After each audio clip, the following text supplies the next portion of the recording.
Hey everyone, welcome back. Sorry that I've been MIA a little bit. My dad came to visit and then my life just got a little crazy. But I'm back and we're going to talk about the books I read this month. So I've been in a little bit of a reading slump. I just haven't had anything I wanted to read, and I've told you in the last video, but in case you didn't watch that, which I'll have linked down below, my friends randomly pick the books that I read. So the books that they've been picking are not books I'm necessarily interested in. So this month I did throw in a few books that I chose myself because I needed something to get me motivated again. I also wanted to film a video about the best books I've read so far this year and books that I'm excited to read to kind of try to motivate me to want to read. I think especially since it's December, Christmas season now, I'm going to throw in a few Christmassy books here and there. So I will be breaking up the books that my friends have picked. But yeah, let's just get right into this video. If you like this video, give it a thumbs up and please subscribe to my channel and let's get started. So the first book I read is 6 Years by Harlan Coben, and I believe I talked about this at the end of the books that I read in October video. I really like Harlan Coben. He's one of my favorite authors. And this book was good. It wasn't my favorite Harlan Coben book. I wasn't intrigued to read it. And it wasn't oh my god, I have to finish it. And I don't know if that's because of my reading slump or just because of the book. I think it might be part of the reading slump. It was a good book and I really enjoyed it, and the twists and the turns and everything with this. But like I said, it wasn't my favorite Harlan Coben book. I did give this a 4-star on Goodreads. But yeah, I do recommend this book. Also, I just wanted to say that I didn't read as many books as I wanted to this month, solely because some of the books just weren't my favorite. And I was in a book slump, so I kind of it felt like a chore to read them. So it wasn't a very successful month in my opinion. I did read I don't know, 6 books. You'll find out at the end of this based on how many books I talk about. But yeah, I just wanted to say that. Okay, so the next book that I read was Worst Case by James Patterson and Michael Ledwidge. I find that James Patterson writes a lot of his books with other people, which I find interesting. That's just my 2 cents about James Patterson, I guess. But this was a Michael Bennett book. He has a series of the same detectives. He does Alex Cross. This one's Michael Bennett. I think there's another one Women's Murder Club or something like that. I haven't read any of those, but this is my second Michael Bennett book. The first book I read wasn't my favorite. This one was okay. I think it was better than the first one. Just a little slow for me. And again, I don't know if this book was really good and I was in a reading slump or whatever. My mom read this and really liked it, but that's just my opinion. This is about wealthy families' children being kidnapped and tortured and killed, and the cops have to find them, which sounds bad, but it's really not scary unless you have anxiety like me and you think about all this worst case scenario happening. I gave this a 4 stars on Goodreads. Like I said, it wasn't the worst, wasn't the best, but you might see in this video and maybe other videos that I read a lot of James Patterson book, and I do like James Patterson, but my aunt got a lot of James Patterson books from lending library, one of the ones you leave books, you take books. She got a bunch of James Patterson books for me because she knows I like him. So I have a lot. So that's why you'll probably see that I read a lot of them. The next book is a James Patterson book, and it's called The Moors Are Missing. And this was 3 short stories in one book, which is not my favorite. I don't really like short stories, especially these, because I feel the beginnings of them, they were each 150 pages each, give or take.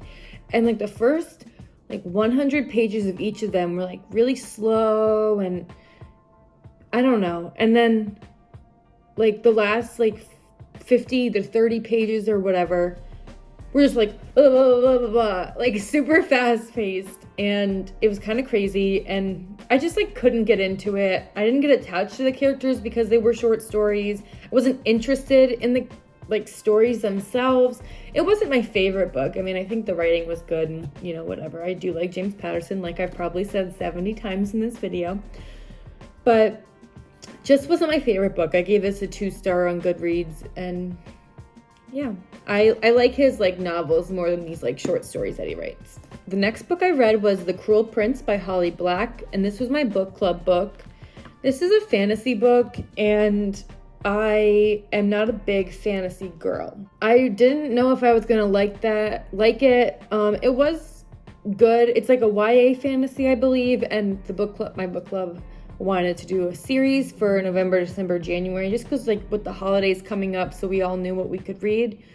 And I liked this book, but it just isn't the type of material I like to read. So I gave it a 3 out of 5 stars on Goodreads. Definitely reading it has made me want to get into more fantasy, just because, I don't know, people talk about books that are good, like ACOTAR, and I swear I know more. I just can't think of them right now. But I want to like maybe get into some more. So we'll see how it goes with the rest of the series.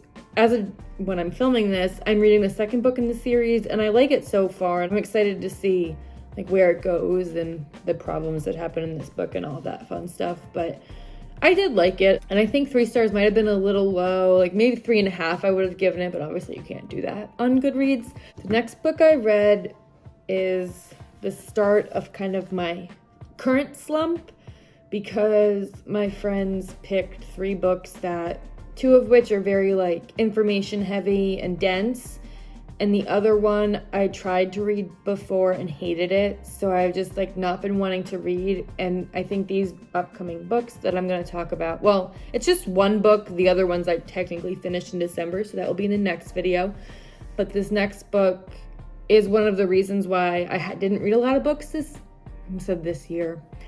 month, because it was just so dense and it wasn't something I could like fly through, even though it was less than 300 pages. Yeah, okay, let me just tell you what book it was. This book is called Naked Statistics by Charles Whelan.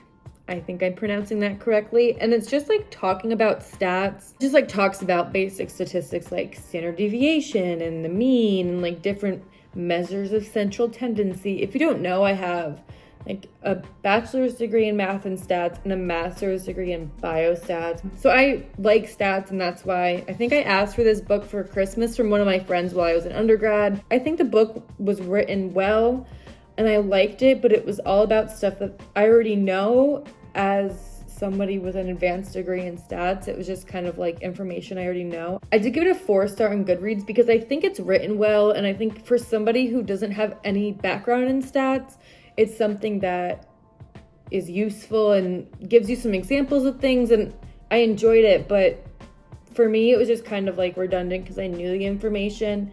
It was still an interesting read, and like I said, it was dense, so it took me a little while to get through, but I did enjoy it. And I think if you want to learn more about stats, like this explains things really well, and I'm sure that I'm not reaching the right audience by talking about math right now. But yeah, that's just something I was interested in, and obviously I got the book, so I wanted to read it. So that was that book. And the last book I read this month is Single All the Way by Portia McIntosh. And I believe that she is like a British author or something. This takes place in England, and some of the like language that is used, I think that this author lives there. I think she like called fries chips. And there was just like some things that I was like, is this written like this because it takes place in England, or is it written like this because the author is English? So I do not know. But for someone who doesn't really like romance books, first off, I wanted to read this book because I needed like a fluff read in between this statistics book I read, and then I just finished like an economics-based book called Freakonomics, but I technically finished that in December, so I'll talk about that in my December wrap-up whatever video. But I wanted a fluff book to kind of break it up because I was just like, it's like a lot of information, and I didn't really want to read the economics book, so I was kind of putting it off.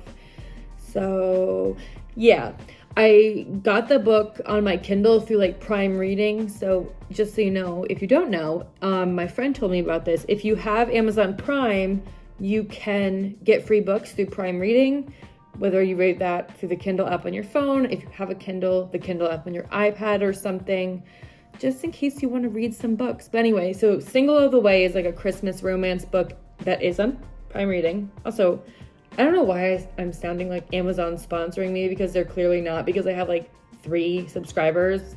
But I just love Prime Reading because there's a lot of good books on there, and even some popular ones I saw. So anyway, this video is obviously not sponsored. Anyway, I'm not a big romance person, and I think the reason that is because a lot of the romances that are really popular Like, I haven't read a Colleen Hoover book, but I know a lot of Colleen Hoover books have heavy topics. And it's like, do I really want to read about that? I mean, I guess I read about murder and stuff with like mystery books, but I don't know. Also, I read the It Happened One Summer, like, duology, and I did not like those books because there was so much like spiciness. I'm not a big like spicy romance girl. So this book did not have any like spicy things in it, which I really enjoyed. It was just like a cute little romance, fake dating trope. It reminded me of a Hallmark Christmas movie, which I loved, but take place in England. Like, drop a Hallmark Christmas movie and put it in England, and there you go.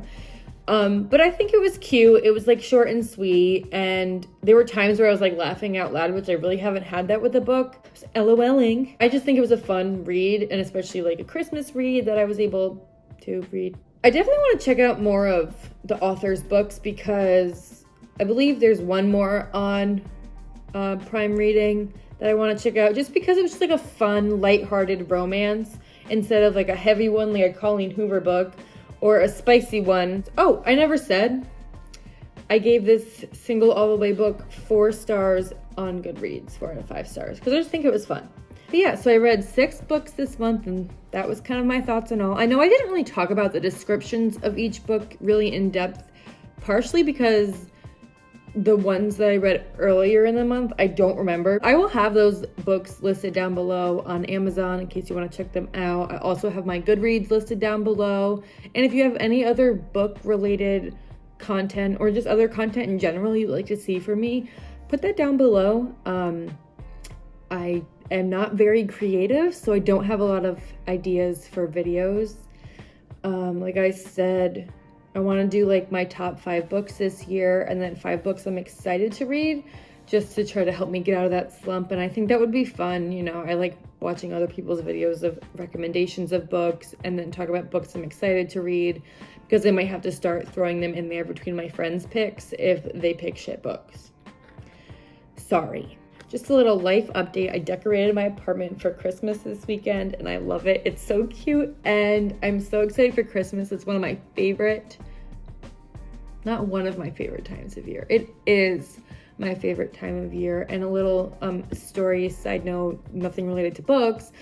I bought a gingerbread house this past weekend because I was like, oh my God, I'll be cute. I'll build my little gingerbread house and listen to Christmas music and just sit here and vibe. No, I did not sit here and vibe. I sat here and stressed. First off, if you don't know me in real life, hi, I'm Alex. I'm a perfectionist. And if it is not perfect, then I am angry. And let me just show you this house. Hold on. Do not judge me for this house. Also, if the frame is like different, it's because the house was behind my phone and I had to like, yeah. So, okay, let me lift this up. So as you can see, it is not very decorated. First off, the roof doesn't meet in the middle of like the house. And I wanted to put candy like across the seam of the roof, but then it would have been lopsided and like, couldn't do that. This gingerbread man, it sucks. This is supposed to be a tree. Does it look like a tree? No. The wreath, the balls on the wreath here, fell. So I got really frustrated with it. Well, it actually started in the beginning of building it. Besides being a perfectionist, I am also impatient. So when I was building the base of the gingerbread house, I put all 4 sides together and then thought, let's put the roof on right now. And then obviously that didn't work because, duh. So I had to wait and be patient, which again, not good at. Then I put the roof on and then I wanted to wait a little more. And then I start decorating and I accidentally push in the side of the house and it falls. And I was like, at that point I was basically, I was done. We did a little decorating. Again, not great. Not proud of this. And I think the reason I wanted to do it is because when I was growing up, my aunt, my sister, and I would all decorate a gingerbread house together. Well, my sister and I would have our own gingerbread houses. My aunt would just be there to help us if we needed anything because we were young kids. So I was like feeling nostalgic and wanted to do it, especially because like I just recently moved. So I wanted to just do it. And I got stressed and mad and stopped. So, I don't know why that's relevant at all, but the gingerbread house currently sits on my new dining room table. And again, my house is decorated for Christmas. Maybe I'll show you when my house is a little cleaner. House, not my apartment. Anyway, side note, I guess. But yeah, thank you so much for watching this video, and I'll see you guys in the next one. Bye.